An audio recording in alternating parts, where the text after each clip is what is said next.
agradecidos por su sintonía en De Sumo Interés. Como siempre, tratamos de llevar los temas de actualidad para que usted pueda estar al día en varios órdenes. Esta semana vamos a hablar de tecnología y también vamos a hablar de política.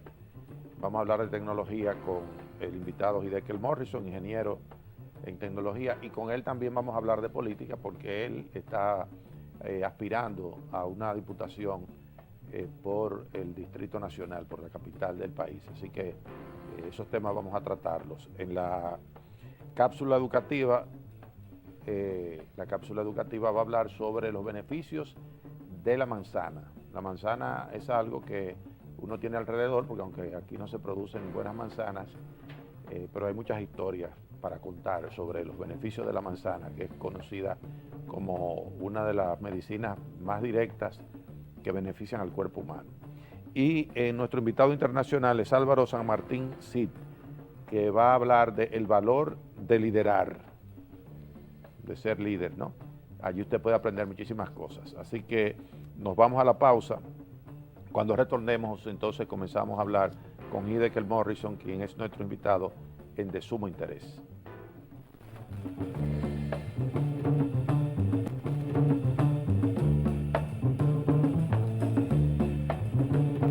Bueno, sin duda que los cambios tecnológicos van a mil.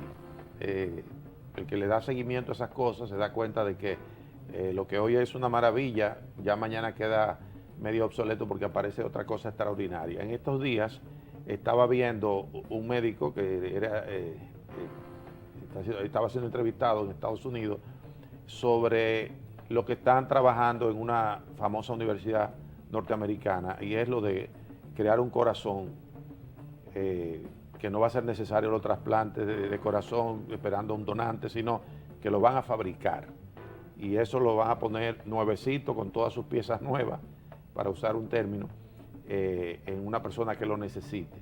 Bueno, el que lo estaba entrevistando le dijo, pero eso es crear vida. ¿No cree usted que Dios se puede poner guapo por eso? Y él dijo, bueno, eso es otro tema, pero mientras tanto eso es factible, y le hizo una demostración, allí le enseñó lo que ellos estaban haciendo, y la verdad es que es una cosa milagrosa. ¿Cómo está usted, don Wilfredo? Siempre interesante, abordando temas de sumo interés. Sí. Y eso que usted plantea se vincula mucho con una tendencia que ha tomado mucha fuerza a nivel tecnológico, que son las impresoras 3D. Y dentro de las impresoras 3D o impresoras en 3 dimensiones están las bioimpresoras. Ya algunas incluso han logrado imprimir órganos pequeños como muestra, e incluso también tejido óseo. Sí. La tendencia de eso que usted acaba de señalar es que se pueda imprimir alguna parte del cuerpo, incluso ya se habla de algunas extremidades. En un primer caso, las que más fácil se pueden lograr son las que son personas que han perdido una mano, y entonces esto se hace de un tipo de plastilina, pero ya se habla también de tejidos orgánicos, y eso es con impresora 3D, una tendencia muy fuerte en donde a nivel de software se diseña los insumos, y mire la analogía, en vez de usted tener tinta, lo que tiene son tejidos orgánicos, y esto entonces se va logrando a través de avances científicos una composición de un tipo de impresión tridimensional.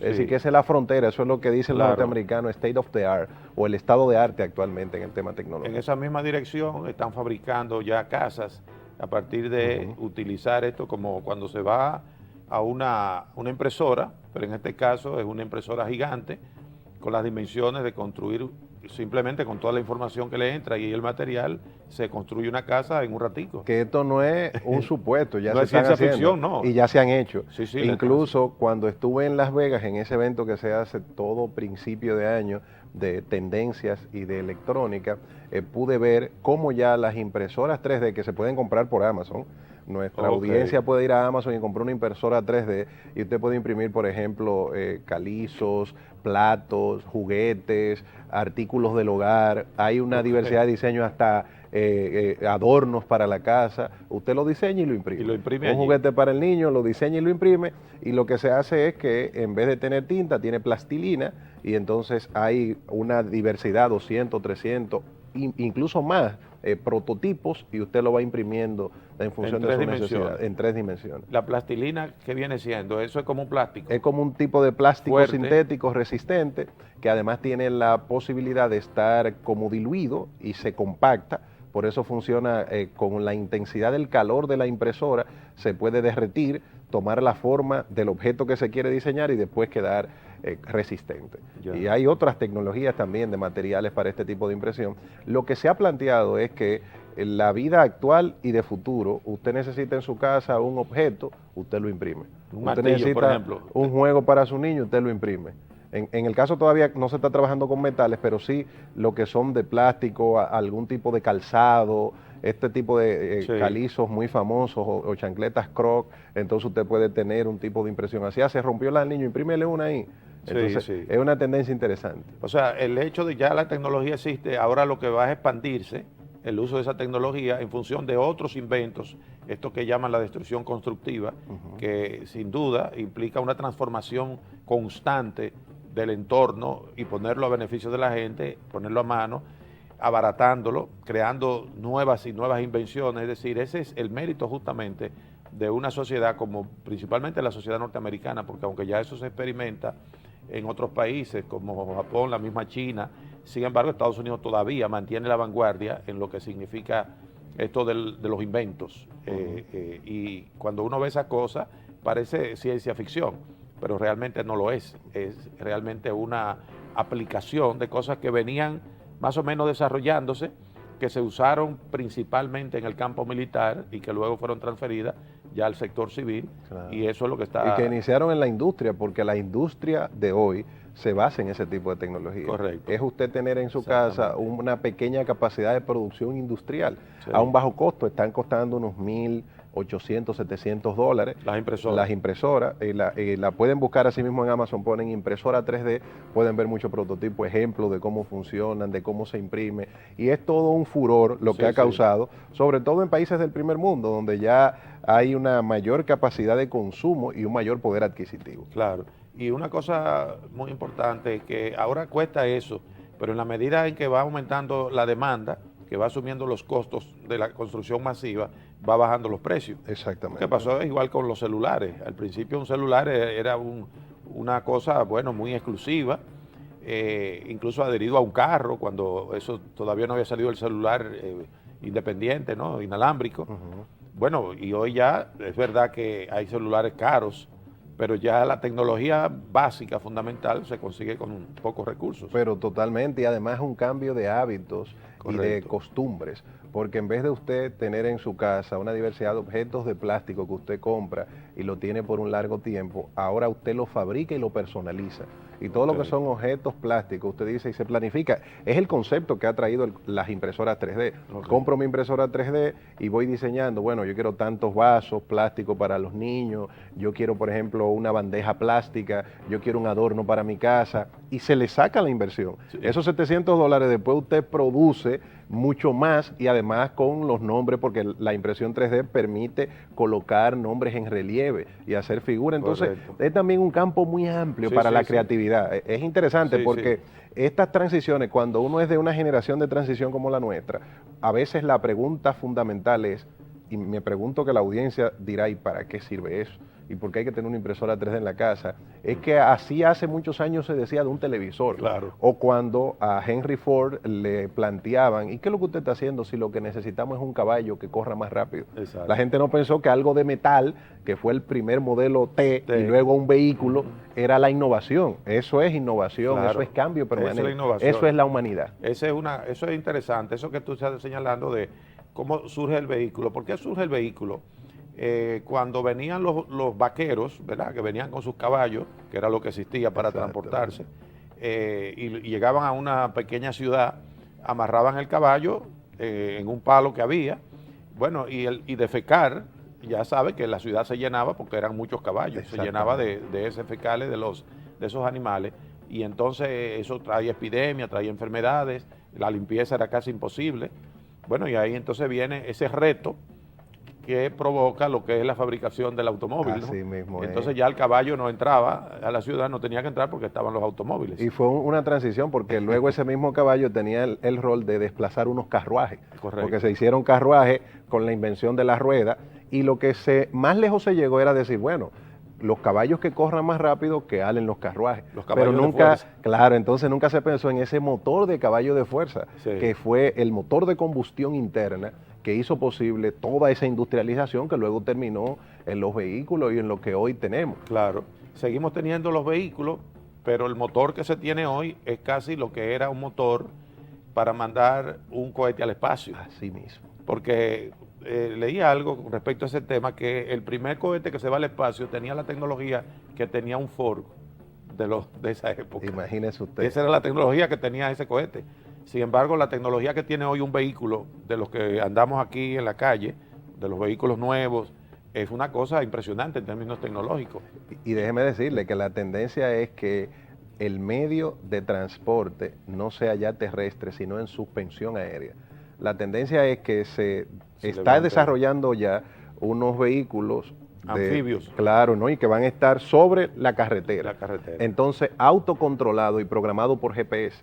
Entonces, eso hace mucho más eficiente, evita los accidentes, porque va a haber un control central de todo el transporte vehicular de ese tipo de vehículos y entonces por GPS usted traza su ruta y como ya el cerebro central tiene la ruta que va a pasar, lo para, lo detiene. Es interesante, eso probablemente en 20, 30, 50 años, pero ya se comienza a ver porque yo recuerdo precisamente el año pasado en Las Vegas que ya los vehículos de transporte tradicional ya tienen sensores y GPS. Sí. Y ya por ejemplo la misma Ford, Lexus, tienen tecnología, Volvo, de que se conducen solos. Sí. Y tienen sensores de proximidad que le va diciendo si va a chocar. Es interesantísimo. Bueno, hay un vehículo que yo conozco aquí, que probé uno hace unos meses, en el cual cuando tú te vas acercando al vehículo que está delante de ti, el mismo vehículo en el que tú vas va frenando sin que active nada, simplemente por el sensor que tiene para no chocarlo. A velocidades en ese momento bajas, pero la tendencia que va en esa dirección que tú señalas de que no haya colisión, porque sencillamente hay una programación y un aprovechamiento del espacio en función de lo que la computadora establece. Y ni decirlo, Wilfredo, que algo que a mí ya me ha pasado. Usted sabe que los vehículos más recientes tienen una cámara que le va indicando cuando usted da reversa cómo va usted y sensores de proximidad. Sí. Y nosotros fuimos una generación que usted tenía que hacer un giro, colocar el brazo al lado de su asiento y voltear el rostro para dar una reversa. Ahora ya cuando uno cambia de vehículo, uno tiene esa contrariedad. El tiempo va cambiándolo todo. Vamos a la pausa. Veía una película en estos días de los años 50 en Estados Unidos, donde la señora se sube en el vehículo, no tiene ni siquiera un protector, que aquí... Es un apoyacabezas, ¿no tenía? No tenía apoyacabezas ni tenía cinturón de seguridad. Que eso era un suicidio. Eso era un suicidio. Uno dice, bueno, pero... No, y la carrocería, eso era metal duro. Duro, ya usted sabe. Vamos a la pausa, retornamos con el ingeniero Hideki Morrison. No se vaya.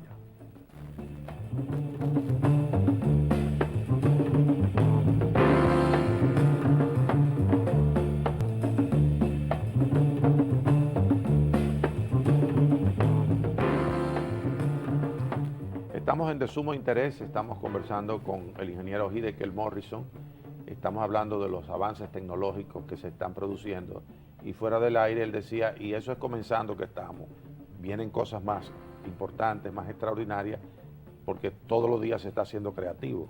¿De qué cosas podemos hablar así que uno podría decir, eso casi está a tiro de giro? De una diversidad de aplicaciones dividida primero en la relación nanotecnología, electrónica, biología. Todo ese tema de la biometría, de que se integra al mismo cuerpo el dispositivo, la tendencia cada vez más es que usted tenga todo integrado, que usted tenga unos lentes, de ahí conceptos como el Google Glass, que fueron unos lentes especiales de Google que ahora están en rediseño, en donde en la misma pantalla de sus lentes, en los lentes, usted puede proyectar una llamada, navegación a internet, una teleconferencia, y se habla ya de colocar unos niveles de implante en el tejido que le permitan a usted, por ejemplo, tener el teclado ya totalmente implantado y hacer una llamada y con comunicación inalámbrica. Un poco de eso es que se habla, porque debemos de nosotros siempre, es muy difícil proyectar absolutamente lo que viene, pero sí hay tendencia. Y uno se da cuenta de que estos dispositivos, dentro de 100 años, lo que se busca no es que usted siga teniendo un dispositivo en la mano. Fíjese, yo ando con 2 dispositivos. La tendencia es que usted no ande con nada en la mano y lo tenga todo integrado. Bueno, ya el reloj, por ejemplo, que se lanzó ahora, el Apple de Watch. Apple, tiene muchísimos elementos que no tienes que andar tú con una cosa en un bolsillo, sino simplemente en el reloj está toda la información. Claro, y ya hay desarrollo que se han hablado del antebrazo, de utilizar todo este espacio que uno tiene acá para colocar algún tipo de material adhesivo que no sea molestoso y que ahí usted tenga la posibilidad de viabilizar y de visualizar algún tipo de conexión. Es un poco lo que todavía no vemos en el mercado, que son grandes prototipos, todo este tema vinculado a hacer más ágil, más fácil el uso de la tecnología y la integración de todos los dispositivos, de que su televisor, su celular, todo esté integrado e interconectado, esa inteligencia colectiva. Es el hombre biónico. Pero algo que no debemos de olvidar, y es algo que nos preocupa y debe ocuparnos, es que nada de eso lo regalan, don Wilfredo. ¿O usted sabe un lugar donde regalen computadoras? No, claro. ¿Y conexión a internet? No, claro, porque tiene un costo. Alguien lo va a pagar. Entonces el problema es que en sociedades como la nuestra, debido a la realidad socioeconómica, son muy pocos los que pueden pagarlo. Bueno, porque hay un tema de ingresos, es un gran desafío, se está generando un problema social. Sí, pero cuando salió el automóvil, en principio el automóvil era muy costoso y solo podían adquirir una élite, la que tenía los ingresos. En la medida en que se fue masificando, porque ahí que está la trampa positiva, en la medida en que se fue masificando, y se fue masificando porque se fue compensando la primera inversión, que es la que asume el costo fuerte, pero luego eso se va distribuyendo, en la medida que se masifica va bajando el costo por unidad.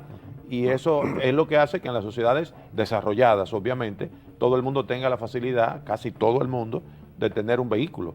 Hay de más lujo, de menos lujo, pero usted tiene 4 ruedas. Es decir, eso pasa con los celulares. Los primeros celulares que salieron lo podían usar los potentados que tenían un vehículo para conectarlo, lo que todavía no era el celular que tenemos hoy, sino que era un teléfono adherido al carro. Costaba muchísimo dinero, pero en la medida, eso fueron lo que pagaron los costos de la invención, pero en la medida en que ya lo que hace es que se hacen réplicas y viene lo de la nanotecnología, donde los elementos transmisores son mucho más pequeños, porque se reduce costos. Reduce los costos. Al final, creo que eso está forzando a una transformación de la sociedad para que esas cosas le puedan llegar a las mayorías. Pero mire qué interesante el ejemplo que usted plantea, tanto como medio de transporte, y luego vamos a estos dispositivos de uso personal, está la presencia del Estado. Porque en los medios de transporte, para hacer llegar el medio de transporte a la masa, hay medios de transporte masivo. Y entonces ahí están, por ejemplo, el transporte público, interviene el Estado en su regulación, en su subsidio, porque todavía hoy en esta época hay una gran mayoría, más de un 40% de la sociedad, por ejemplo, dominicana, que no tiene la capacidad de poder adquirir y sostener lo que significa tener un vehículo, un artilugio que ha ido reduciendo su costo. ¿Qué es lo que se proyecta? Con el mismo tema de la tecnología de uso personal, las computadoras, los celulares, es el desafío idéntico. Tendrá el Estado que involucrarse, no porque sea un lujo, es porque una necesidad para el acceso a la educación, al conocimiento, a la vida mucho más efectiva. Entonces, en su momento, lo que es hoy el subsidio en el transporte vehicular será el subsidio de un futuro que ya de por sí existe en nuestro país con la Ley General de Telecomunicaciones, con el tema de la reducción de la brecha.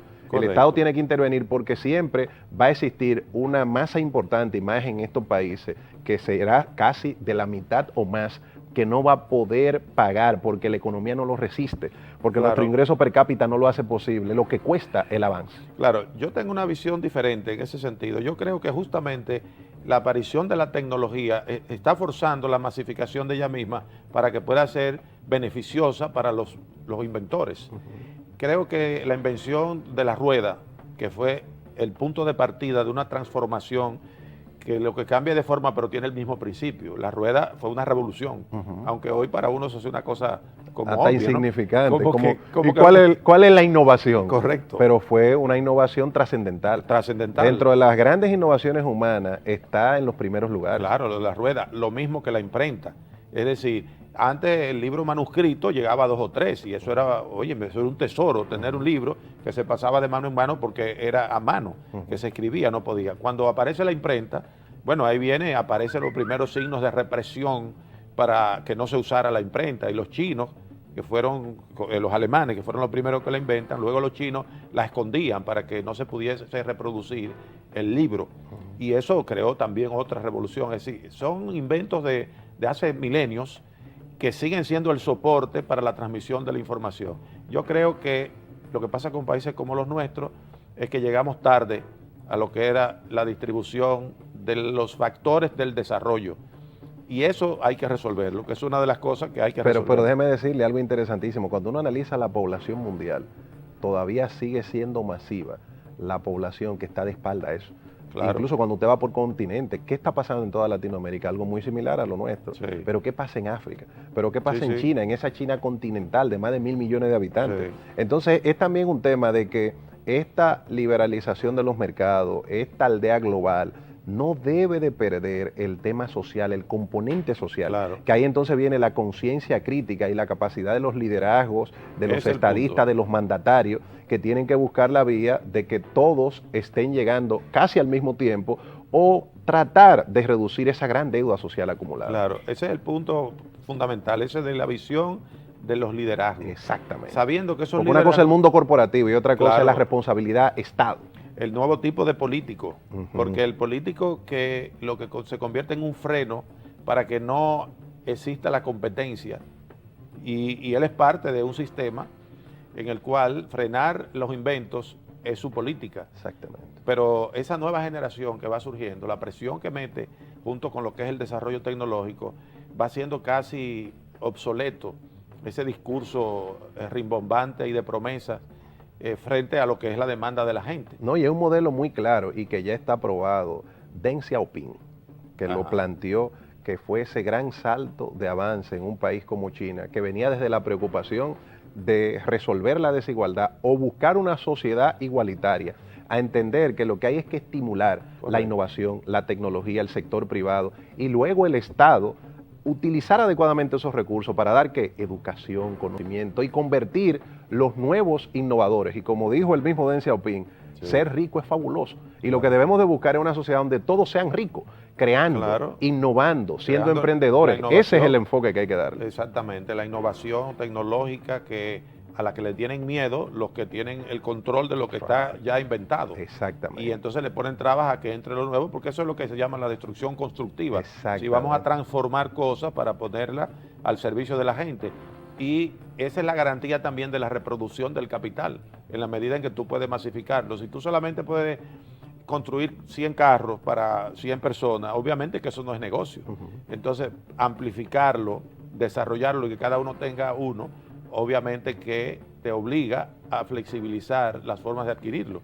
Y por eso en sociedades como los Estados Unidos, la Europa desarrollada, te dan un vehículo hasta sin intereses, porque el beneficio no está en la ganancia que te hagan ahí, porque te lo venden a ti, sino en el desarrollo de todos los componentes que llegan a constituir el vehículo. Todo lo que viene anteriormente está dejando ya un beneficio. Y un aporte. Y Estados Unidos es un excelente modelo de cómo lograr propiciar el desarrollo del capital con un equilibrio social. Es una sociedad realmente socialdemócrata, porque si usted se fija, están los más grandes capitales, pero los menores niveles de desigualdad. Y está muy bien logrado ese modelo. Vamos a la pausa, venimos con la última parte. Yo creía que nos quedaba muchísimo tiempo más, pero para que hablemos de los proyectos políticos de nuestro invitado. No se vaya.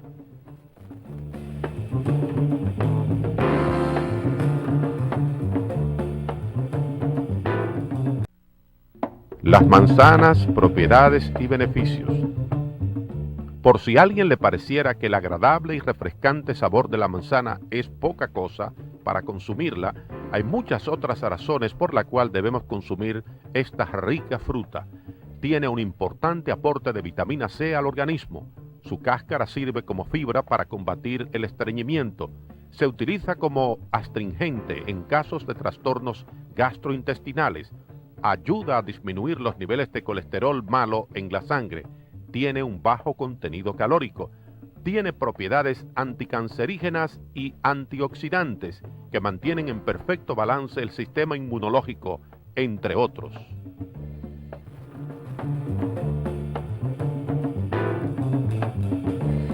Bien, vamos a la última parte de esta interesante conversación con Hideki Morrison, hablando sobre desarrollos tecnológicos y también sobre perspectivas de desarrollo social. Hideki le está aspirando a obtener una curul en el Congreso Nacional en las elecciones del 16 y yo quiero que él nos hable de ese proyecto. Sí, yo he entendido, don Wilfredo, y toda su audiencia, que los cambios se conquistan desde adentro. Nuestra sociedad, y yo he sido parte de ese segmento de la sociedad que por muchos años ha sido crítica, que exige un cambio en la forma en la que se manejan los destinos nacionales, debe de entender que en poco más de 300 días, el 15 de mayo, se van a colocar en disputa más de 4.500 cargos electivos, desde la presidencia de la República, diputados, senadores, alcaldes y alcaldesas. Es una gran oportunidad para que esa sociedad consciente vote por propuesta, vote por los candidatos, por los hombres y mujeres que tienen una intención de marcar la diferencia, para que no nos pasemos después esos 4 años quejándonos de que en el Congreso Nacional no se leen los proyectos de ley, de que estos diputados no tienen oficina en contacto con su demarcación. Y por eso he decidido presentar mi candidatura como diputado por la circunscripción número 1 del Distrito Nacional, y nosotros estamos ya hace varias semanas, ya unos 2 o 3 meses, en contacto.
casi suerte, 40 barrios. Cuenta con este humilde programa para la promoción y cualquier persona que crea que te puede reforzar dentro de eso, porque sé que es sin duda una ganancia para un congreso tener una gente de tu nivel que a su vez va a motorizar iniciativas con otros que probablemente tengan las mismas intenciones, aunque no tengan el dominio de los elementos que tú tienes ya en tu área. Muchas gracias, don Wilfredo, y gracias a su audiencia por la atención. Bueno, gracias a ustedes también, pero no hemos terminado, nos vamos a la pausa, vamos a ver unos comerciales y entonces venimos con nuestro invitado internacional para hablar sobre el tema del liderazgo, el valor de liderar con Álvaro San Martín Cid.